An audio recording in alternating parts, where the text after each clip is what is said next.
Les Ondes de Limo, un podcast d'Anne-Sandrine Di Girolamo. Le bruit. Plus de la moitié des Français se disent gênés par le bruit à leur domicile. Le bruit est aussi le premier responsable des litiges entre voisins et plus encore en copropriété. Certains revendiquent un droit au calme et à la sérénité, tandis que d'autres étudient la très fournie jurisprudence du trouble dit anormal de voisinage. Aujourd'hui, je vous propose de poser la question du bruit autrement. Certains, en effet, vous diront que le bruit est un trouble dit anormal quand il est répétitif, intensif et qu'il dure. D'autres vous parleront de la fourchette du temps qui s'écoule entre 22h et 7h. Et puis d'autres encore, comme Fabrice Chantôme, nous emmèneront dans l'histoire et l'espace. Fabrice Chantôme, notre invité, est ingénieur du son. Il travaille pour la télévision et certaines émissions comme Koh-Lanta. Bonjour Fabrice. Bonjour Anne-Sandrine. En préparant cette émission sur le bruit, la première chose que vous avez tenu à me faire remarquer, c'est que le bruit, finalement, fait partie de la vie et que seul l'espace est dépourvu de bruit.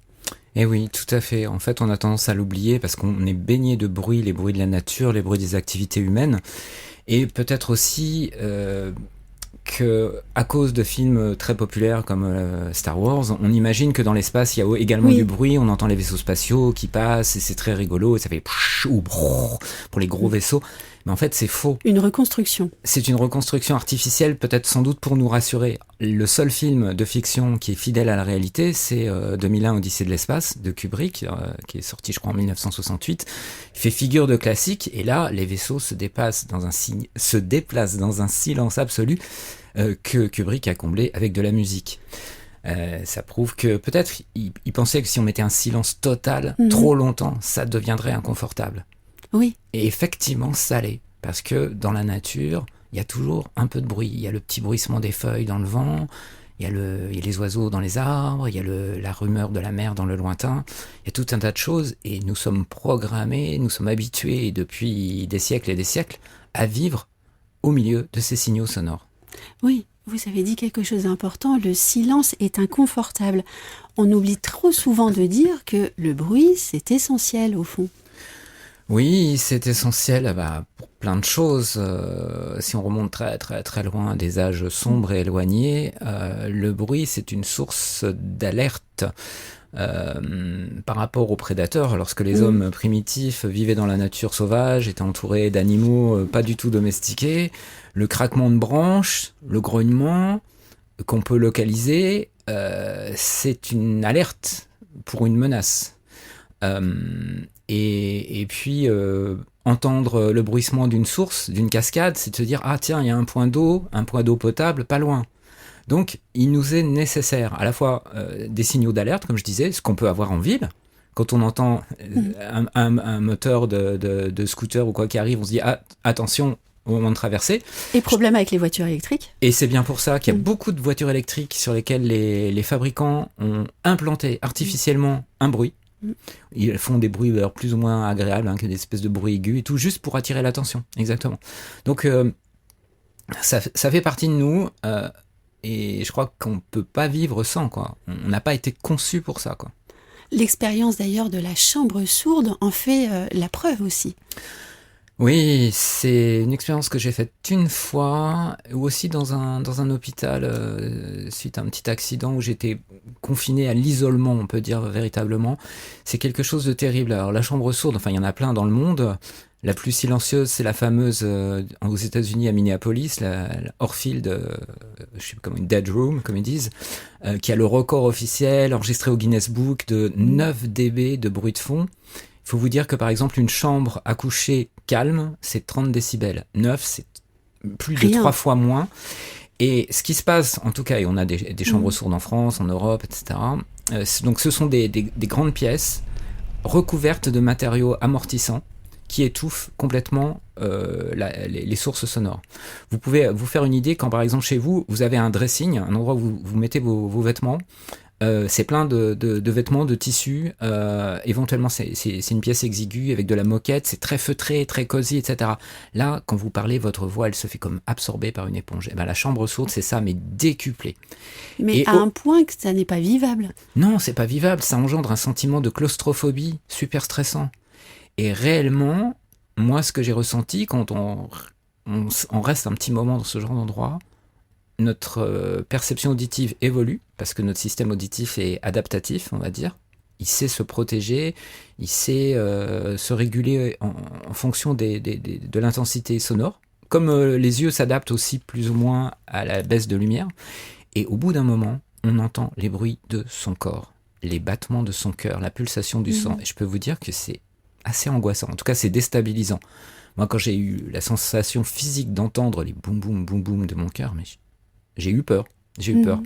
Donc, on n'est pas habitué à ça, c'est certain. Oui, cette expérience du laboratoire d'Orfield nous prouve à quel point le bruit nous est essentiel, parce que aussi, il m'a semblé cru lire que au bout d'un certain moment, on ne le supporte plus, ce silence. Je ne sais plus si c'était 20 ou 30 minutes, mais ça n'allait pas au-delà d'une certaine période de temps, et à un moment donné, ceux qui sont dans cette chambre sourde demandent à en sortir tellement ils n'en peuvent plus. Oui, c'est certain qu'au bout de quelques dizaines de minutes, on a un sentiment d'enfermement, de claustrophobie qui devient vite insupportable, puisqu'on n'est plus distrait par aucun élément du monde extérieur, on se reconcentre sur soi, et en particulier, on en arrive à entendre les bruits de son corps, qui est organique, qui est vivant, les battements de son cœur, j'irais littéralement les pulsations du sang à travers les veines et les artères, et c'est extrêmement déstabilisant, pour ne pas dire angoissant. Moi, c'est une expérience que j'ai vécue justement en chambre sourde ou en milieu hospitalier, il y a fort longtemps, où j'avais été confiné dans un hôpital de campagne très calme, et il se passait rien, et j'avais qu'à attendre d'aller mieux, et j'ai ressenti ça. C'est terrible, c'est terrible. On a envie de dire à son cœur, mais calme-toi, j'entends plus que toi, tu occupes tout l'espace. On n'est pas fait pour ça. Et tout ceci nous conduit à redonner sa place, sa juste place à notre appareil auditif, cette chose brillante qu'on oublie souvent ou qu'on maltraite souvent. Alors tout à fait, c'est vrai que c'est quand même une pure merveille, cet appareil auditif, qui est un mélange de capteurs analogiques, nos oreilles, et de systèmes d'analyse numérique, notre cerveau. Après, nos oreilles captent les vibrations, la pression sonore, la pression acoustique, les transforment en signaux électriques.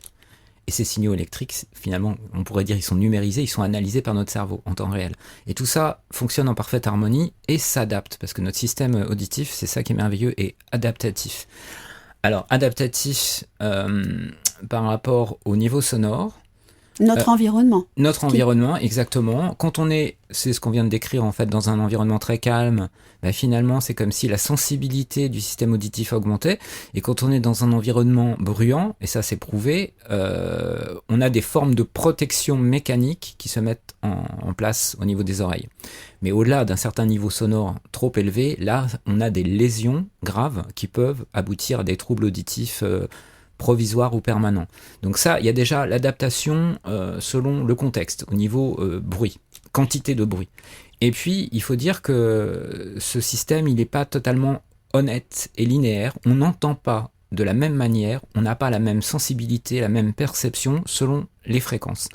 Des sons les plus graves, jusqu'au plus aigu. Non, et ça monte beaucoup plus haut, là j'ai fait le pitre, mais c'est beaucoup plus sophistiqué que ça. On n'entend pas pareil. Et donc c'est deux chercheurs anglais, Fletcher et Monson, qui ont pu vraiment, pour la première fois, établir ça de manière très pertinente, avec des courbes qui portent leur nom, c'est dans les années 30. Les courbes de Fletcher-Monson montrent, selon les fréquences, notre sensibilité, alors qui n'est pas la même. Traduction, pour avoir une sensation de présence identique, il faut beaucoup plus d'énergie, par exemple dans le grave, que dans le médium. La zone où on est les plus performants, les plus sensibles, c'est dans les fréquences médium, qu'on a entre 1000 et 4000 Hz. C'est quand même les zones où je dirais la voix humaine est la plus présente, et c'est les zones qui nous donnent l'intelligibilité. D'ailleurs, les débuts du cinéma parlant, très vieux, on avait un système de reproduction très primitif avec un codage optique et tout, on n'avait rien au-dessus de 5000 Hz.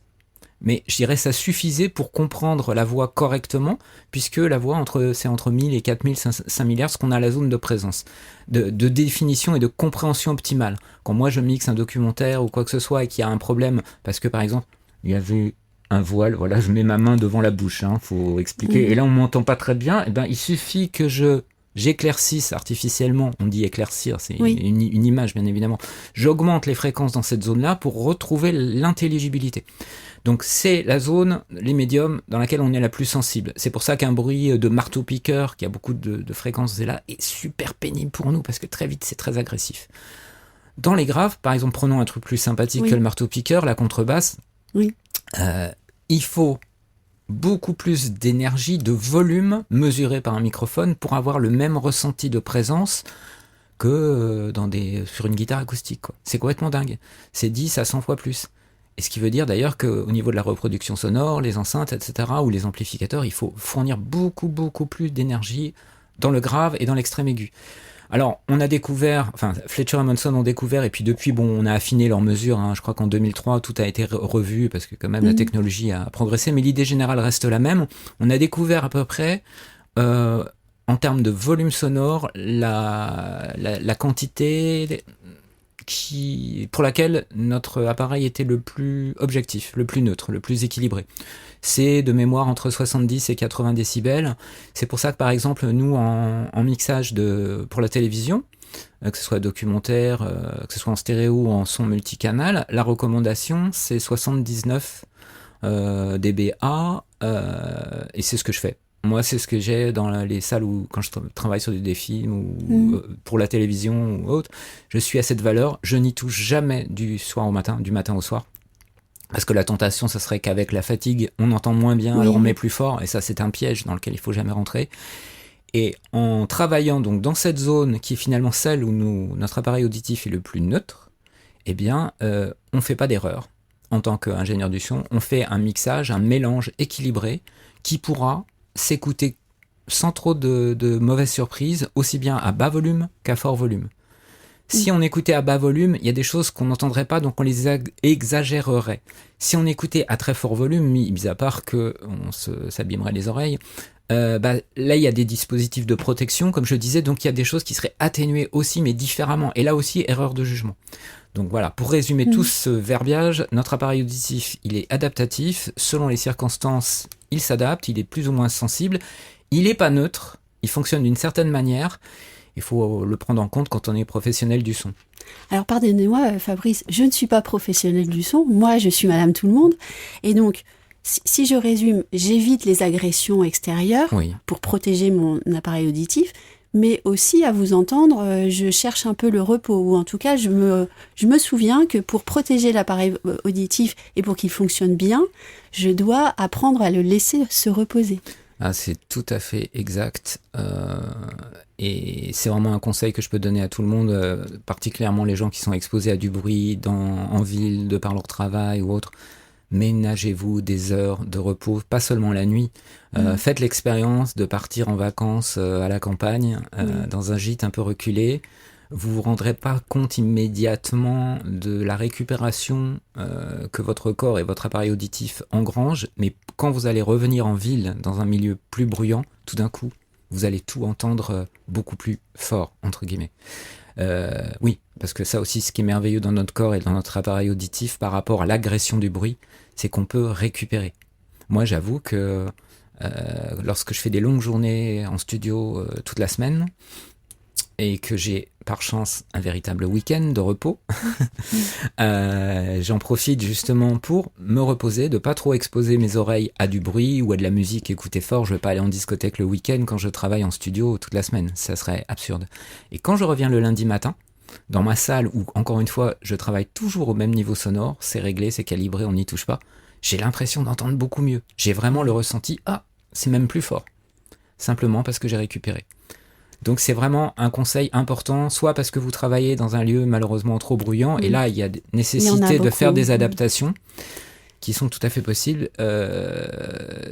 soit parce que vous vivez effectivement milieu citadin, etc. Autant que possible, oui, trouver des zones et des moments de repos, c'est essentiel pour la bonne santé et la bonne perception auditive. Merci Fabrice, cet échange passionnant autour de tout ce qu'on oublie de dire sur le bruit prend malheureusement fin. Merci de cet entretien qui sera toutefois suivi d'un second épisode, et cette fois-ci nous évoquerons encore le bruit avec vous, mais on parlera de tout ce qu'on oublie de faire au quotidien. Merci Anne-Sandrine. Retrouvez les ondes de Limo avec Anne-Sandrine Di Girolamo et ses invités sur toutes les plateformes de téléchargement. Suivez toute l'actualité de votre podcast Les ondes de Limo sur les pages Facebook et Twitter d'Anne-Sandrine Di Girolamo.